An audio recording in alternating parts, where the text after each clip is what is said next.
Hi, this is Matt with AppliancePartsPros.com. Today we'll be showing you how to repair your appliance. Remember, anytime you work on an appliance, make sure it's unplugged or the circuit breakers are off so there's no chance of electrocution. In this video, we're going to show you how to change out the LG microwave charcoal filter. It's going to be a very easy repair and should only take a few minutes to show you how to do it. If you already have one of these, great. If not, you can click on the link below or get it at AppliancePartsPros.com.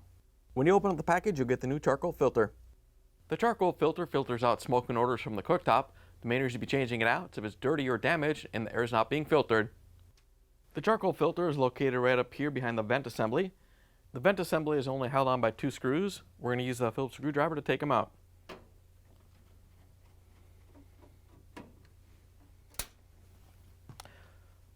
Once you have the screws out, you can just carefully pull down on the vent. Once you have it released, you can lift it off.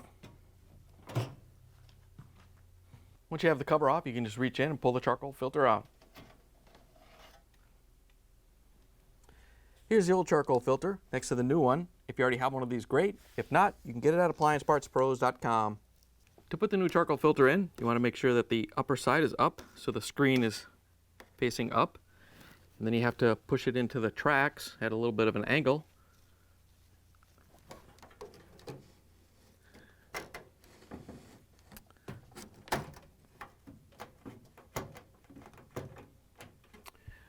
To put the vent cover back on, you want to make sure that these 3 tabs go into the cutouts on the frame.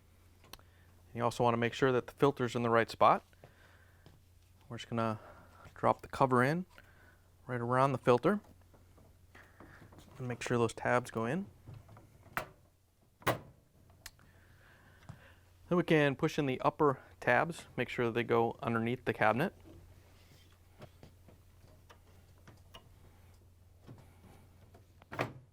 Once you have it snapped in, we can use the Phillips screwdriver to put the screws in. Once you have the microwave put back together, you can plug it in and take it for a spin. Thanks for joining us for another successful repair brought to you by AppliancePartsPros.com. Check out our other repair videos on our site, Facebook, and YouTube.